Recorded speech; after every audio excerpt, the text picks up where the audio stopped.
사무엘하 그장 1절로 8절 제가 봉독하겠습니다. 다윗이 이르되 사울의 집에 아직도 남은 사람이 있느냐?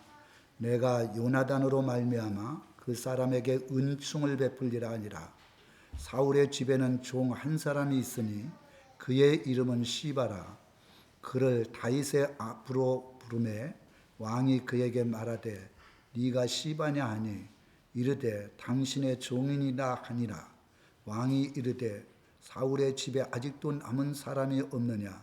내가 그 사람에게 하나님의 은총을 베풀고자 하노라 하니 시바가 왕께 아뢰되 요나단의 아들 하나가 있는데 다리 저는 자니이다 하니라. 왕이 그에게 말하되 그가 어디 있느냐 하니 시바가 왕께 아뢰되 로드발 암미엘의 아들 마길의 집에 있나이다 하니라. 다윗 왕이 사람을 보내어 로드발 암미엘의 아들 마길의 집에서 그를 데려오니 사울의 손자요 요나단의 아들 무비보셋이 다윗에게 나와 그 앞에 엎드려 절하매 다윗이 이르되 무비보셋이여 하니 그가 이르기를 보소서 당신의 종이니이다. 다윗이 그에게 이르되 무서워하지 마라. 내가 반드시 내 아버지 요나단으로 말미암아 내가 은총을 베풀리라. 내가 내 할아버지 사울의 모든 밭을 다 내게 주겠고 또 너는 항상 내 상에서 떡을 먹을지니라 하니 그가 절하여 이르되 이 종이 무엇이기에 왕께서 죽은 개 같은 나를 돌아보시나이까 하니라. 아멘. 이 사무엘 하는 다윗이 왕에 오르고 이 왕정을 굳게 세우기 위해서 그 하는 모든 과정들을 기록한 것이 사무엘 하에 기록된 말씀입니다. 이 성경은 우리들에게 다윗이 하나님의 은혜로 왕의 자리에 올랐어요. 사람에게 잘 보인 것이 아니고 하나님의 은혜 가운데 정말 하나님을 사랑하고 말씀대로 순종하며 늘 찬양을 주야로 하면서 어려운 가운데서도 하나님 앞에 기도하는 이 다윗을 하나님은 이스라엘 나라의 왕으로 세워주셨어요. 바로 왕, 애굽의 국무총리로 있던 요셉, 하나님을 잘 섬기니까 공부를 잘한 것도 아니고 그리고 인품이 뛰어난 것도 아니고 하나님을 잘 섬기고 하나님의 뜻대로 순종하니까 애굽의 국무총리로 세워주셨어요. 다니엘 바벨론의 국무총리로 세워졌어요. 정말 믿음을 가지고 하나님 앞에 영광을 돌리니까 하나님께서 전 세계를 지배하고 있던 바벨론의 국무총리로 세워졌어요. 하나님 잘 섬기면 이런 하나님의 역사가 나타나는 것을 우리들에게 말씀해 주고 있어요. 오늘 이 본문 말씀에 보면 요나단의 하나밖에 없는 무비보셋을 통해서 우리들에게 주는 교훈이 있어요. 이거는 하나의 성경 이야기라기보다는 복음 중에 핵심적인 말씀이 이 말씀 안에 있다는 것을 여러분들이 깨닫고 한번 잘 들어보시고 하나님의 은혜를 받으시기를 바랍니다. 첫째는 이 무비보셋의 모습의 의미 첫째는 3절에 보니까 다리를 저는 자였다. 요나단의 아들 하나가 있는데 다리 저는 자니이다 하니라 이렇게 말씀했어요. 이거는 인간이 죄 중에 고통당하는 인생의 의미를 말씀해 주고 있어요. 여기 저는 이 뜻은 언어에 보면 불구가 된 낙심한 죄를 뉘우치는 이 세 가지의 뜻을 가지고 있어요. 요나단이 왜 불구가 됐을까요? 사무엘상 4장 4절에 보면, 사무엘하 4장 4절에 보면 그 할아버지 사울과 그 아버지 요나단이 블레셋과의 전쟁에서 죽었다는 얘기를 듣고 엄청나게 충격을 받았어요, 유모가. 그래서 이 무비보셋이라고 하는 사울의 손자요, 요나단의 아들, 여기도 위험하겠다 싶어갖고 그 얘기를 듣자마자 품에 안고 뛰어가다가 아이가 넘어져서 그 아이를 떨어뜨리는 바람에 불구가 된 거예요. 사울이 왜 죽었을까요? 의로운 요나단이 왜 죽었을까요? 그리고 여기에 나오는 무비보셋이 왜 불구가 됐을까요? 죄 때문에 그런 거예요. 그런데 죄를 지은 인간이 죽지 아니하고 영생을 한다고 하는 그런 얘기를 하는 사람들이 있어요. 한 번 죽는 것은 하나님이 정하신 것이에요. 반드시 죽습니다. 이 땅에 태어난 사람 중에서 죽지 않는 사람이 어디 있어요? 아브람도 죽었고 이삭도 죽었고 야곱도 죽었어요. 다 죽었어요. 죄로 말미암아. 그래서 이 죄악으로 말미암아 이 세상에 있는 사람들이 다 고통을 당하고 있는데, 성경에 보면 이 죄에 대해서 여러 병자들이 나와 있어요. 나병 환자, 이제 문둥병이라고 얘기를 하죠. 얘가 나병 환자촌에 가서 부흥성회를 한 2번 했어요. 가까이서 보고 제가 안수도 하고, 권사님이 뭐 거의 다 돌아가시기 직전에 그곳에 가서 기도를 해주라 그래서 아주 죽을 각오하고 기도해 드렸어요. 나병 환자는 이 살이 썩어 들어가는 병이에요. 그러니까 눈도 썩어 들어가면 눈이 막 흉측하게 보여요. 코도, 이 나병 환자 걸린 분들은 코가 문드러져 버려요. 그런데도 그 교회는 새벽에 4시 반에 예배를 드리는데 하여간 매일같이 그 연세 드신 분들이 찬양대로 특송을 하더라고요. 그리고 반주를 하는 그 집사님이 장립 집사님인데 이 손가락이 다 썩어져 가지고 없어요. 그러니까 이 손가락이 없는데 이 주먹을 가지고 이렇게 칠락을 하니까 얼마나 힘들겠어요. 그런데 기쁨으로 반주를 하는 모습을 보면서 참 하나님 앞에 제가 집회 때 제가 은혜를 받았어요.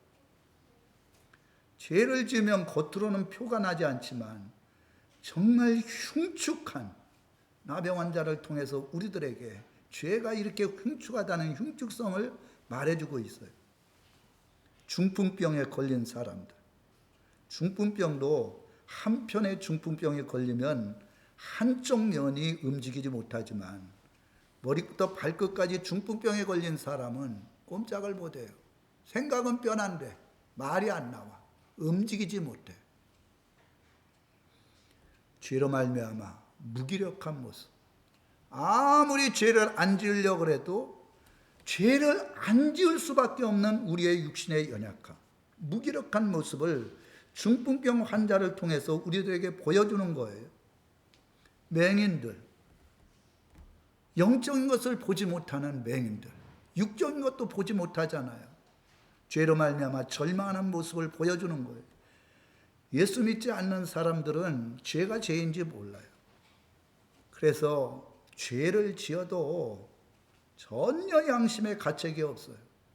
오직 이 땅에 사는 날 동안 잘 먹고 잘 놀고 잘 싸다가 가는 게 그게 행복이라고 생각해요. 그 뒤에는 생각을 안 하는 거예요. 영적으로 보지 못하니까 그들은 절망할 수밖에 없어요. 제가 조금 전에도 얘기를 했지만 2021년 7월 13일 서울신문에 이렇게 났어요. 미국 서부에 52도, 중동 50도 이상, 캐나다 40도 넘는 불볕더위. 캐나다의 경우 719명이 갑자기 돌연사했어요. 당시 그 주에 있는 온도가 49.6도였어요. 근데 719명이 갑자기 이유 없이 죽은 거예요. 2021년에 그랬는데 작년에는 캐나다, 지금 캐나다 지방뿐만 아니라 미국 같은데 갑자기 우박이 떨어지고 갑자기 뜨거운 온도로 말미암아 40도, 50도가 되고 또 어젠가 그저께는 중국에서 우박이 거의할 만한 것 떨어져 갖고 뭐 차들이 다 깨져버리고 찌그러지고 그리고 요사이는 왜 이렇게 또 천둥번개가 많이 쳐요? 제가 엊그저께 정성에 있는데 천둥번개가 치는데요. 바람이 한쪽 편으로 부는 게 아니야. 막 돌아서 불더라고요. 그러니까 나무가, 큰 나무가 많이 뽑혔어요. 이상한 일들이 일어나고 있습니다. 이런 것들이 왜 그러느냐? 이제 주님의 심판대가 가까웠다는 거예요. 이 세상을 창조하신 알파 되신 하나님, 이 세상을 심판하시는 오메가 같은 하나님, 지금 이 경고의 메시지를 보내는 거예요. 우리들이 지금 이 비가 내리는 것도 뜨거운 것도 계시록 16장에 보면 네 번째 대접재앙에 하늘에서 햇빛이 뜨거워져 갖고 사람들이 다 태워 죽인대요. 그것이 일어나기 전에 이 뜨거움으로 말미암아 전 세계 사람들이 다 몸살을 앓고 죽어가는 사람이 있어요. 그런데도 사람이 정신을 못 차려요. 노아 홍수 때 홍수가 내리기 전까지 세상 사람들은 먹고 마시고 시집가고 장가가고 희낙락하면서 살았어요. 한 달 동안 30수 30야를 하늘문을 여시고 그냥 소낙비가 아닙니다. 하늘에서 그냥 물을 갖다가 완전히 이 세상 속에 심판한 거예요. 얼마나 비가 많이 내렸으면 이 세상에는 모든 다 산꼭대기에 올라가겠죠. 비가 많이 내리니까. 그런데 산꼭대기에 올라가서 산꼭대기를 다 차고 넘치니까 한 사람도 살지 못하고 오직 방주에 하나님 말씀에 순종했던 노아의 8 가정 식구들 그리고 그 방주 안에 들어갔던 짐승들만 살아나게 됐습니다. 우리는 세상의 징조를 보고 회개해야 돼요.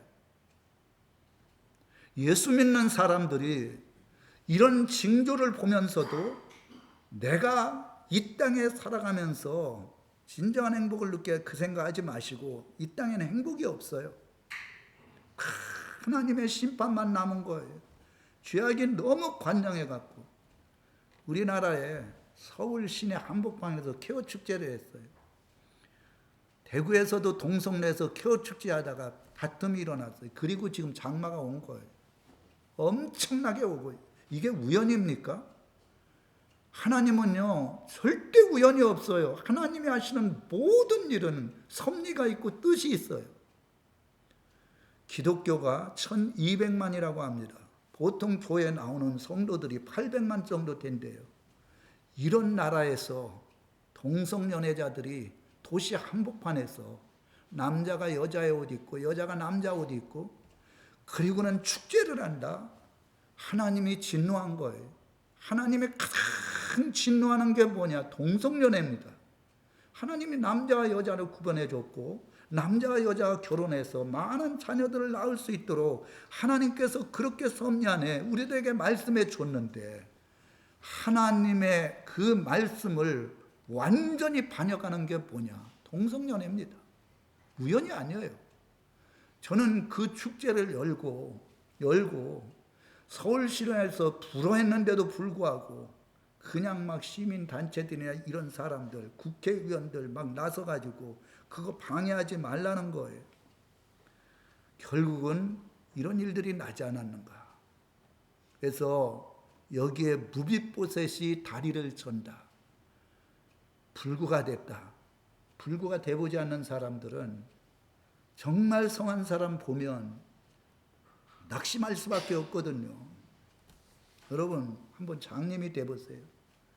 다리가 불구가 돼갖고 제대로 걷지 못해 보세요. 그리고 불구가 된 사람은 내가 우리 부모님이 무슨 잘못을 했길래 왜 이렇게 나만 이렇게 불구가 되고 고통을 하는가, 이런 생각을 다 가지고 있잖아요. 그런데 따지고 보면 불구가 되지 않는 사람이 아무도 없어요. 영적인 불구자도 있고 육신은 멀쩡한데 생각과 마음이 불구가 된 사람이 있어요. 죄를 지은 모든 사람들은 다 죄 중에서 고통당한다는 것을 우리들에게 말씀해 주고 있어요. 두 번째로는 여기 한번 1절을 보세요. 다윗이 이르되 사울의 집에 아직도 남은 사람이 있느냐? 내가 요나단으로 말미암아 그 사람에게 은총을 베풀리라. 다윗이 은총을 베풀었어요. 죄인이 예수님의 은혜를 받은 것을 말해주고 있어요. 다윗은 통일 이스라엘을 이룬 그런 정말 왕 중의 왕이거든요. 예수님을 예표하거든요. 아브라함과 다윗의 자손 예수 그리스도의 세기라 그랬잖아요. 그러니까 무빗고셋과 같이 죄로 말미암아 고통당하는 영혼들, 죄로 말미암아 좌절하는 인생들, 이들에게 하나님의 은혜를 베푼 것을 말씀해 주고 있어요. 이 은총이라는 것은 인자, 자비, 연민이라는 뜻이 있는데 다윗이 정말 그 무빗보셋을 연민으로, 자비한 마음으로, 사랑으로 그렇게 돌봐주고 감싸줬어요. 사실 새 왕조가 들어서면 과거에 있던 왕조들은 다 피살을 하는 게, 죽이는 게 그게 왕조의 특성이에요. 왜 그러느냐? 그 사람이 있으면 언제 어느 때 공격에 올지 모르고 언제 어느 때 닭을 질지 모르니까. 그런데 다윗은 사울의 손자요, 바로 요나단의 아들이었던 이 무빗보셋을 심판하고 죽인 게 아니라 오히려 그에게 은혜를 베풀어 줬어요. 여러분, 예수님께서 바로 다윗과 같은 다윗을 예표하잖아요. 그래서 선한 사마리아 비유가 나옵니다. 누가복음 10장 30절로 34절. 한 사람이 길을 가다가 강도를 만났어요. 그래갖고 거의 옷이 다 찢겨지고 거의 죽게 됐다 그랬어요. 그러니까 숨만 쉬고 있지 죽은 거나 다름이 없어요. 거기에 제사장이 지나가다가 그냥 지나갔어요. 레인이 지나가다가 그냥 지나갔어요. 보고 못 본 체하고. 근데 오직 선한 사마리아인, 이 선한 사마리아인이 불쌍히 여겼어요. 이 선한 사마리아인이 누굽니까? 바로 예수님이에요. 제사장이 구원해 주는 게 아니에요. 레인이 구원해 주는 게 아니에요. 오직 예수 그리스도의 구원을 줄 자가 없다는 거예요. 우리는 죄로 말미암아 거의 반 죽은 게 아니라 완전히 죽은 인생입니다. 그래서 죽음이 왔고 질병이 왔고 고통이 왔어요. 그런데 선한 사마리아 같은 그 사람이 그 사람을 보고 불쌍히 여겨갖고 돈을 내주고 주막으로 데리고 가고, 만약에 부족한 거 있으면 다시 와가지고 그 물질을 다 내가 지불하겠다. 이분이 바로 예수님이란 말이에요. 예수님이 인류의 모든 절망과 좌절과 고통 속에 있는 이 문제를 해결하기 위해서 이 땅에 오신 분이고, 세상 사람들은 이 구원의 문제를 해결할 수 없지만 주님께서 십자가에서 해결해 주심으로 죄악의 문제가 해결되어서 하나님의 은혜로 구원받은 거예요. 어떻게 다윗 왕, 그 다윗 왕이, 사울은 20년 동안 다윗을 죽이려고 했던 아주 나쁜 왕입니다. 그런데도 불구하고 그 손자를 이렇게 은혜를 베풀어 주느냐? 이건 그 아버지 요나단으로 말미암아 그랬거든요. 요나단이 어떤 일을 했습니까? 다윗이 죽을 위기에 있을 때 그를 숨겨주고 그에게 비밀을 얘기를 해서 도망가게 만들었어요. 그래서 생명을 나는 친구와 마찬가지예요. 요나단으로 말미암아 그 사람에게 은총을 베풀리라. 여기에다가 예수 그리스도로 말미암아 우리들에게 은총을 베풀어 준다는 거예요. 인간의 힘으로는 알 수 없지만 예수님으로 말미암아 예수님이 십자가에 달려 죽은 걸 믿고 그분이 나의 주님이라는 걸 믿고 그리고 믿음 안에서 죄사함 받고 하나님의 자녀가 된 사람들에게는 하나님께서 한량없는 은혜를 베풀어 준다는 거예요. 할렐루야.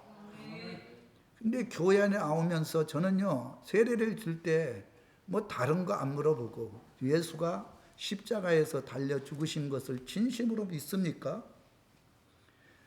진짜 당신의 생각으로 지은 죄, 마음으로 지은 죄, 육신으로 지은 죄, 그 모든 죄를 예수님께서 다 깨끗하게 씻어준 줄 믿습니까? 아무리 딴 생활은 잘해도 예수님의 십자가의 보혈의 피를 믿지 않으면 구원받을 수 없거든요. 그것만 믿는다라면. 그리고 딱 두 가지를 얘기를 해줍니다. 첫째는 주일 성수를 잘할 수 있느냐. 두 번째는 10의 1조 온전히 드릴 수 있느냐. 주일 성수는요, 10계명 중에 네 번째 계명이에요. 그리고 물질 문제는 이거는 말라기서 3장에 보면 모든 이스라엘 백성들이 저주를 받고 그리고 고통을 받은 것은 물질을 하나님 것으로 인정하지 않았기 때문에 하나님이 이스라엘 나라에 저주를 내린 거예요. 성경은 돈을 사랑하는 사람은 일만하게 뿌리라 그랬어요. 신앙생활하는 사람들이 돈을 사랑하지 아니하고 주님을 사랑하는 표가 10의 1조를 드리고 감사의 물을 드리는 거예요. 저는 제 주위에서 많은 분들을 만나보잖아요. 얘기 들어보잖아요. 진짜 믿음으로 사는 사람들이 하나님 앞에 복을 받는 것을 많이 보고 느끼거든요. 그래서 이 두 가지만 할 수가 있다라면 주일 성수를 하고 10의 1조를 드리고 예수님 십자가에 달려 죽으신 것을 믿는다라면 그 사람이 몇 달 교회 다녔느냐, 뭐 6개월, 1년 얘기하는데 성경은 그렇게 놓지 않았어요. 사마리아에서 빌립이 그냥 예수 그리스도에 대한 믿음을 증거하고 믿는다 그러니까 거기서 세례를 줬어요. 제가 중국에 가서도 저 미국으로 돈 벌러 간다고 하는 사람, 그 사람들에게 2, 3일밖에 시간이 남지 않았어요. 그래가지고 제가 그분들의 무슨 소원이 있냐 그랬더니 너무너무 아파가지고 힘든데 제가 그거 낫고 세례를 받겠느냐, 그러면 하나님께서 고쳐주실 것이다. 그래갖고 3명이 있었는데 3명이 다 안수했는데 그 자리에서 났어요. 바로 거기서 제가 세례를 베풀었어요. 세례는 1년 6개월이 아니에요. 예수님을 진심으로 믿으면 죄사함 받고 구원을 받는 거예요. 그래서 제가 미국으로 그분들에게 파송 선교사로 그냥 세웠는데 지금은 어떻게 된지 모르겠어요. 다윗, 예수님 같은 분이잖아요. 은총을 베풀었어요. 왜 은총을 베풀었습니까? 예수님이 우리의 죄를 위해 십자가에 달려 죽었기 때문에 하나님이 우리들에게 은총을 베푼 거예요. 그래서 그 은혜 안에서 우리가 하나님의 자녀가 됐고 직분을 맡게 된 거예요. 마지막으로 이 세 번째 보면 우리 한번 7절에 보겠습니다. 7절 하반절에 보면 너는 항상 내 상에서 떡을 먹을지니라 이랬어요. 다윗의 상에서 떡을 먹는다. 그러니까 왕자로 인정하겠다는 거예요. 있을 수가 없는 거예요. 그것도 불구자예요. 그리고 자기를 괴롭혔던 그 손자예요. 쳐죽여도 마땅한 사람인데 요나단 때문에, 그 아버지 때문에 그에게 은혜를 베푸는데 그 사람에게 죄사함의 은혜도 베풀어 줬지만 항상 여기에 내 상에서 이랬거든요. 다윗의 상에서는 예수님을 예표한다라니까 하나님 나라에서 하나님의 상에서 영원토록 떡을 먹을지니라 그렇게도 말씀할 수가 있어요. 하나님의 나라에 들어가서 주님의 자녀로서 당당하게 주님과 함께 교제하며 떡을 나눌 수 있는 그런 은혜스러운 자리로 인도해 줬다는 거예요. 여기 식탁이라는 것은, 상이라는 것은 식탁, 왕의 탁자, 성스러운 용도의 식탁 이런 뜻을 가지고 있거든요. 한마디로 죄인이 예수님의 보혈의 피로 죄사함 받고 천국에서 구원받고 천국에서 주님과 동행하며 주님과 함께 먹으며 주님과 영생의 축복을 누리는 것을 우리들에게 말씀해 주고 있어요. 절망적인 인생을 살았던 여기에 일어났어요. 보면 7절에 일어났어요. 다윗이 그에게 이르되 무서워하지 마라. 내가 반드시 내 아버지 요나단으로 말미암아, 계속해서 요나단에 대한 이야기를 해요. 우리는 예수로 말미암아 은총을 입은 사람들이에요. 내가 내 할아버지 사울의 모든 밭을 다 내게 도로 주겠다. 사울의 밭을 가지고 온 것을 다윗이 다 압류를 해놨는데 그것을 다 너에게 주겠다는 거예요. 물질의 복도 주겠다는 거예요. 그리고 항상 내 상에서 떡을 먹을지니라. 왕의 상에서 왕자가 아니면 같이 식사를 할 수 없는데 왕자로 삼아 주겠다는 거예요. 왕자는 하지 마. 그가 절하여 이르되 이 종이 무엇이기에 왕께서 죽은 개 같은 나를 개로 취급을 했어요. 쩔름바리 같은 나, 그리고 죽어 마땅한 개 같은 인생인데 나를 돌아보시나이까. 이거는 요나단, 그 아버지께서 다윗에게 베풀어 주신 그 은혜, 그 은혜와 사랑을 잊지 아니하고 하나밖에 없는 그 자식에게 하나님의 축복과 은혜를 베풀어 준 것을 말해주고 있어요. 상에서도 먹어요. 그 모든 죄악의 문제를 다 요나단의 은혜로 죽이지 아니하고 살려줬어요. 그리고 같은 상에서 왕자로서 인정을 하면서 같은 상에서 같이 식사를 매일같이 하는 이 축복을 누리게 된 거예요. 복음적으로 보면 이게 엄청난 은혜인 거예요. 우리는 무비보셋과 같은 자거든요. 죄로 말미암아 다 고통당하고 영적인 젊은방이고 영적인 안절병이고 영적인 중풍병자 같은 사람이에요. 근데 예수님의 은혜로 죄사함을 받았어요. 예수님의 은혜로 하나님의 자녀, 하나님의 나라의 왕자가 되었어요. 그리고 결국 마지막에는 하나님의 나라에 들어가서 그분과 함께 영생을 누리며 주님이 주시는 은혜를 누릴 수 있는 축복을 주신 거예요. 사랑하는 성도 여러분, 저는요, 제 마음속에 제가 공부도 할 만큼 해봤잖아요. 제가 저희 아들내미한테 이런 얘기를 했어요. 신학교는 하나의 과정이다. 실제 신학은 직접 네가 목회를 해봐야 된다. 그때부터 신학이 시작하는 거다. 지식은 지식인 거야. 그리고 실제 몸에 부딪혀서 목회를 해보고 기도를 하고 말씀을 전해보면 그게 진짜 목회다.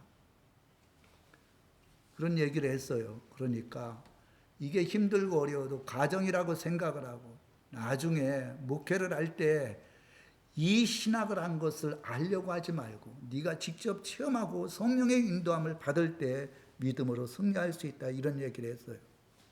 성경으로 우리들에게 말씀을 합니다. 회개하라. 천국에 가까웠느니라. 천국이 예수님이에요. 회개해야 천국 들어가요. 심령이 가난한 자가 복이 있대요.